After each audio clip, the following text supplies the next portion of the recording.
This is Revolution number 10. You're at the table. Hello and welcome back to Revolution number 10 at the table. I'm here with Heather. My name is Anna, and today I kind of want to discuss gun violence because it's been a hot summer, what we like to call here in Toronto. It's called a hot summer, where there was a barrage of shootings in a row all throughout the summer, and they called it a hot summer. We were just watching the news, and there was another 2 people were killed at a shooting last night downtown. Yeah. And, like, that's not what I think of when I think of Toronto. Yeah. Like, I've been to places like South Beach in Miami where gun violence is truly, like, if you wander into the wrong neighborhood wearing the wrong color, like, you could possibly get shot. And luckily, I just wore white, and so I didn't have any problem with that. But I've never walked down my street scared of being in the wrong place at the wrong time. Right. Now I am. Right. Because it's so frequent and it's everywhere. Yeah. And have we just sort of lost sensitivity to the violence itself? Yeah, absolutely. Absolutely. School shootings, prime example. Right. They're so, the first few times we've seen it, it was an atrocious thing, and now it's become so commonplace, so normalized. And the trouble there, violence has always existed. Yeah. It's not going to go away. Like, how does gun violence need to change? Well, it's the accessibility. I think that you're jumping the gun there. No pun intended. But it's the trouble isn't the guns. I don't want to get rid of guns. I actually enjoy shooting. The problem is automatic weapons, because really, logically, if you think about it, an automatic weapon cannot be used for hunting. It would render the animal useless for its meat. Right. And that an automatic weapon is designed solely to kill human beings as an act of war. Yeah. And I mean, I would love to join hands, all sing Imagine, and fucking never, ever have to fight a war ever again. But that's not going to happen. Yeah. The patterns of human nature dictate that there are constant battles over territory, over ideologies, sadly over beliefs, which is one of the reasons why, I think here at Revolution number 10, we're trying to create a conversation so that we can kind of ease the violence with conversation. That's not to say that it's going to eliminate all violence. Yeah. But the problem that I want to discuss today isn't violence. It is gun violence. Because there was a time when we didn't have guns on the street. They were only available to the militia. Right. And people were still dying. The people were still being killed in their little gang wars with knives and just punching each other to death, or using broken bottles or brass knuckles. You want to murder, you find a way. Right. Right. And so it's just the gun violence has become and too easy and so complacent, and perhaps, oh no, I don't know if I want to go there, Heather, but I'm gonna say it. Video games and first person shooter games has probably, and I don't know the statistics, but let's just say theoretically, has potentially contributed to the demise of the sensitization of shooting a person in real life to the last generation. Okay. Right? Like the people who were born, the generation of kids who were born, like I was born before Duck Hunt. Yeah. And Duck Hunt, if you're unfamiliar, was one of the first Nintendo games. One of the first Nintendo games and one of the first person shooter games. Yeah. You're holding a gun, you're shooting ducks. And then it evolves to, I'm not very familiar with games, but, Call of Duty. To what it is today, where there's VR games about it. Right. And so perhaps that has led to that maybe we don't think that if I shoot somebody, like, they have 2 more lives kind of thing. Yeah. Even though we know they don't actually. You know, a lot of people love murder porn. Yeah. Murder porn as defined by South Park, which is like the reenactments of true crimes. Right. Yeah. That episode. Yeah, not murder porn as in watching people die in a snuff film, like, but the true crime. You know, there's like all these shows now. Yeah. There's a whole He channel. strangled her in the basement. Right. And They say, like, after they shot the gun, they realized, shit, this isn't a game. yeah. Now, that being said, Would you go even wider than that and say entertainment in general, or strictly video games? I mean, we got to look at the culture, because in North America, nudity and swears are censored. Mm-hmm. Yet, you can watch PG-14 to 18 plus on Netflix show television series, which is just a barrage of violent gun battles and heads exploding. Mm-hmm. You know? Yeah. But you can't swear, you can't see titties. Like, I learned that lesson in junior high. In junior high, I wore this t-shirt in grade 9. It said 15 reasons why beer is better than men. It was a t-shirt, so I didn't show my like, it was a white t-shirt. I bought it at one of those, like, novelty shops. Like, no cleavage, is like, yeah, the t-shirt. Just words. Literally just words. 15 reasons. There's a woman, a cartoon woman with a bottle of beer. And I was forced to change. They were like, that is an inappropriate shirt. You have to change. Now, the only t-shirt that was lent to me, because I didn't have any gym clothes, because I always had an excuse not to do gym, hence my buxom body, but they made me change into a Metallica concert shirt, which had a man being executed on the front, and half of him is his bones, and him being, like, it's so graphic. Yeah. And I thought, Jesus, like, this is just another nail in the coffin of the hypocrisy of adults. Yeah. In my mind as a teenager, being like, you made me change out of words. From 5 feet away, you couldn't see what the t-shirt said. Mm-hmm. From 25 feet away, you could see this guy being executed on my t-shirt. Yeah. You know what I mean? Yeah. So it was like, when I was 7 years old, the first time I went to Italy, with all my young cousins, my young sister, Saturday morning cartoons, they have it in Italy too. We're watching. Commercial comes on. There's a floating yellow hat in the ocean, and all of a sudden it starts to move, and this woman emerges. She's like dripping wet, beautiful golden tan, itty bitty teeny yellow bikini bottoms. No top. Titties to the wind. 9 a.m. on a Saturday morning in between cartoons for children. Yeah. My Italian cousins didn't blink an eye. The rest of us were panicking. Her titties on TV! Yeah. What are we watching, porn? Yeah. But then that's when my cousins were like, what? No, it's commercial. Like, they didn't even see the titties. It wasn't even a thing. Because it was just so natural. Right. It was just so, like, abundantly okay.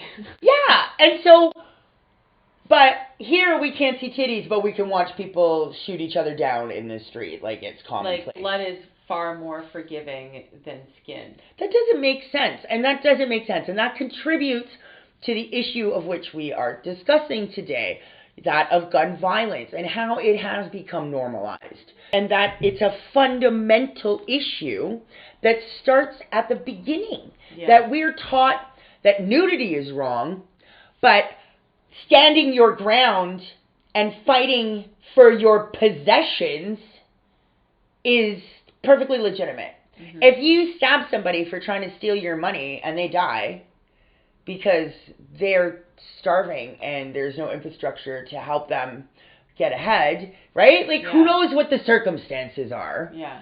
It's like this morality clause. I'm not talking about morals. I'm not talking about the ethical idea of guns. I'm not talking about banning guns. Well within all of our rights to possess weapons that will protect us from whoever the fuck might come at us. be it the king or the aliens or just some fucking stalker on the street. Yeah. But automatic weaponry has no place amongst the populace. Yeah. Truly, I don't believe it has any place in the world. Like, I mean, if we want to fight wars, we can fight wars face to face, like we once wanted to. Like, if you really want to kill somebody, look them in the eye and stab them in the gut. You know what I mean? There was a time when we didn't lose as many people in a war because you couldn't. You can only, I don't know. You're looking at me funny. Like I'm like, I think that there's more to it than that, but I follow what you're putting down. I was just saying, on a simplified, rudimentary level, like I know that like historically that was not factual at all. Yeah. Okay. Yeah. Theoretically, just putting it out there. Gandhi said, an eye for an eye leaves the world blind. Yeah. And people they just know an eye for an eye. And they also know revenge is a dish better served cold. Like, right. They know that, like violence begets violence. Right. Like, we do know these rhetorics that we are taught, but we also are exposed to it more often than... Well, and also I think we have this idea of, like, I'm going to punch first. Yeah. Kind of like preemptive. Yeah. You know, and that's going to perpetuate an attitude where all of a sudden this respect comes into play, and you've looked at me wrong. Yeah. The issue is how quickly people are to draw a weapon now, and that's it. It's scary to honk at somebody if you're driving because you don't know if they're going to just shoot at you. Doesn't matter who they are. Like, it's all of a sudden the go-to reaction kind of deal. Mm-hmm. So then, like, you watch West Side Story. There were some really serious battles between two warring gangs. But Fosse replaced the guns and the knives with killer dance moves. Imagine the hardest mafioso, like the biggest gang dude, the strongest guy, is like the one with the best moves. So like, instead of like drawing a gun and step 2, 3, 4, 7, 8. And then like the people like behind you, instead of like busting out guns or like creating the music for you, like, I get it, I know, I've discussed this with a lot of people. It's not a feasible, but it is. Because breakdancing was invented and popularized in the 80s in New York to quash the violence between the gangs. They started breakdance battles because they wanted to quash the violence within the gangs in New York. Cool. Right. It's not like it hasn't happened before. We've already, and not only did it already happen once or twice even, who the hell knows, I only know of the one occasion, but it changed, it shaped, it reshaped a whole genre of dance. Yeah. So it's like, I feel like in North America, it's too easy to brainwash ourselves. I'm not saying anybody's doing it to us. People are putting out the products and we are picking it up. Vacuous music. The like poppy shit, the like one hit wonders. It wasn't even really music. It was just kind of like noise that made your ear want to dance. Like, that's what they now call the millennial loop. And it's, so there's like this loop that's like always existed in the same like 3-1, 3-1, whatever the fucking the magic number is. I think it is 3-1, but it's like the old like joke that like the Batman song was used to brainwash soldiers, because if you say things in the ba-na-na-na-na-na-ba-ba, and then they did a spoof of it on The Simpsons. Okay. So they would be like, you are no longer a communist, capitalism, like that kind of thing, you know? Like, and they would just repeat it over and over again, and it would sink into the brain and like change the infrastructure of the brain so that the brain is now brainwashed into thinking certain way. And it's because of the repetition of the music. So all the music that I truly irks me is I started listening to it, and And it's not like I don't surround myself with the youths. And I'm not saying that all youths are one way, because they're not. Pop kids, pop culture, which would be the masses, the norm, the status quo, is now that sort of like party trap pop that promotes violence and, drug use. And I'm not against drug use. I am into moderation. Yeah. But one thing that you cannot moderate is fucking violence. Yeah. No. That's it. I want to hit people all the time. But if I punch somebody once because I want to, I'm not going to stop punching them. Yeah, you might like how that feels. And you can't regulate violence. So, like, there's that prison in Thailand, right? You've heard of them. The ones that do the choreography. Right. They are the happiest and the least violent prison in the world. And they have one of the highest prison populations. Wow. And they started with teaching them the Thriller video years and years ago. Have you never seen it? No. Oh God, it's been around for ages. Maybe it's too old for the new internet kids, but so there's this prison in Thailand where they teach them choreography. Thousands of prisoners in the courtyard. I'm sure they get beat if they fuck up. I'm sure they probably. I don't know how the guards treat the inmates. But according what to a juxtaposition. Yeah, according to certain, according to the website, and if you look it up on YouTube, they are the happiest prison in the world, and they do because they've given them something else to focus on. Mm-hmm. Dancing. Mm-hmm. Yeah, what do people say? Dance like nobody's watching, right? Yeah. They get a chance to exert a force that's within them, but in a different way. Right. You're still giving out that energy. And, if you want, let's go a step further, okay? Let's say, in this beautiful land we call Canada, we have no automatic weapons. And nobody wants to use automatic weapons to fight each other anyway. Everybody's perfectly happy dance battling. Mm-hmm. And we could even go in so far as to, because I truly believe that divorce is 100% of the reason why husbands and wives kill each other. Mm-hmm. Seems to me divorce is a major reason as to why husbands and wives murder one another or have each other murdered. They don't want to get divorced because it's embarrassing for the community, or they don't want to lose all their money, or whatever the fact may be. They could have a dance off. Yeah. We could resolve. So I wonder if we could apply it to a macro scale on a world stage of international or even global civil wars. So we now start training our army to dance, but Tai Chi style of dance, so the dances can be used as combative moves as well. Yeah.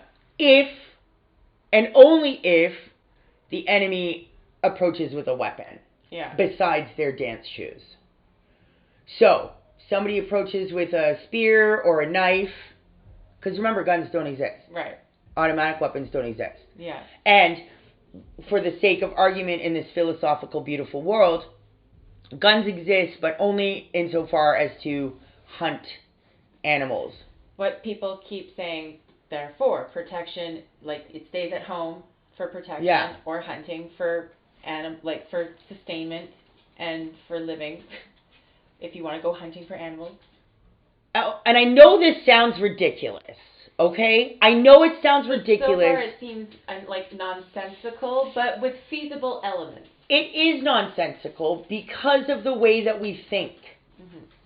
Just because it is the way it is doesn't mean it's the way it has to be. Doesn't mean it can't change. Mm-hmm.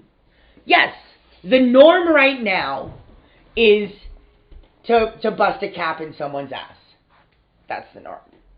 But the norm could be to bust a move in the middle of the street. Yeah. Right? Like, we are the ones that have to make that change. Yeah. We're the ones that have to say, you know what, man? I'm putting my gun down. And I challenge you to a dance-off. And this is what I was saying earlier. You can pick your whatever music you want. Yeah. Like, and the other thing is that perhaps you don't need to, unless once it's become more normalized, everyone will have some choreography in their back pocket. Yeah. So you'll be able to just bust it out on the fly. Dueling choreo. But for now, you can have some time to prepare. Mm-hmm. So you will pick the song that you wish. And if you're an angry person and you want to pick some like thrashy music, yeah, go ahead. You don't have to pick disco or hip hop or trap or pop music like Taylor Swift or Ariana, like a Britney Spears. Like, you can pick whatever you want. Just like you would choose your weapon. Yeah. Yeah. Oh my God. And you know what? Let's talk about this. This is more feasible than we are letting on because people fucking love Dancing with the Stars. So you think you can dance? Right. Dance. Yeah. People love dancing. Yeah, they do. They love watching dances. What if we televised dance battles? Yeah. We had a channel specifically for spontaneous dance battles. Definitely. That would make it more feasible. There are dance battle tournaments for sure. Already, yes, but they're not. Those are like between like. Yeah. That is obvious. So in this world in Canada, there is a cheerleader like tier system that gangs, if they have an issue that needs to be resolved, that they can battle it out and be televised. I don't know about being televised, because if they're gangs, maybe they want to stay private. But, and perhaps I want to go, first I was talking about merely gang violence. Right. But now are you thinking in terms of violence in general? I'm thinking of gun violence in general. Right. But, if you look at other forms of violence, like domestic violence is quite up there in terms of murder rates and cause of murder, right? So, I don't know if we'll stop all, like, I don't know if, like, I would like that if you were going to get robbed on the street, that the robber just is like, dance battle. Whoa, and you have to defend your shit? Yeah, like, so instead of being shot or stabbed for your wallet, which at that point you have no choice, you're shot or stabbed, they're taking your wallet anyway. So if you lose the dance battle, you give it up. Like, can you imagine how healthy the population would be if we were all just like, I gotta fucking dance. I gotta work on my dance moves so that I'm like safe. Can you imagine? Interesting. The world would turn into a musical. All of a sudden, we would. Like, those ridiculous shows where you're like, how does everybody know the same choreography in this mall? We would. There would be classes where it's like, here's defense choreography. We would. Yeah. I don't think Wild. But you see, Tai Chi is, like, so, in China, everybody learns Tai Chi. It's taught in school. Yeah. It's a way of life. And although Tai Chi, I took Tai Chi for a very short amount of time. It is a beautiful art. Mm-hmm. And they focus on the slow movements that look very rhythmic and dancing. But as soon as you speed those movements up, you're crushing somebody's larynx. Yeah. And that's the point of it. And, like, that's the beauty and grace that you see. Like, you see just, parks filled with people doing Tai Chi. For a reason. For a reason. It's for health. And so it could be like, perhaps we could create some kind of standard like that on this side of the ocean, where we are happy to battle with our dance moves because it's become so commonplace. Like, it's almost like, because the Puritans established this damn country, dancing is like a part of the devil's work. Right. Footloose. Yeah. Cut loose. Yeah. Kick up my Sunday. Right. Like, we're taught that, like, dancing is bad. You know, Kevin Bacon was onto something. Yeah. Just dancing his rage out in that warehouse. Just throwing himself around. Right. Go. Make it go. Make it go. Yes, there's something beautiful There is about a modicum of feasibility to this solution, whereby we would not only deduce the amount of gun deaths and violence, but we would increase the agility of our population. Their health. We would increase their health, decrease their BMIs, and we would just be a bunch of like fantastically. Like, imagine if you could I just need to go dance. Just go and like rage dance in the freezer at work for like 2 minutes, and then you're fine, and then you can get back to work. Right, you know? and there are people out there that do that, but not enough of us. Yeah, like we need designated dancing rooms at offices. We need to normalize dance as an alternative to violence. That is the way I am ending this right now. We need to normalize dance as an alternative to violence. I'm Anna. I'm Heather. And you are at the table. Thanks for listening.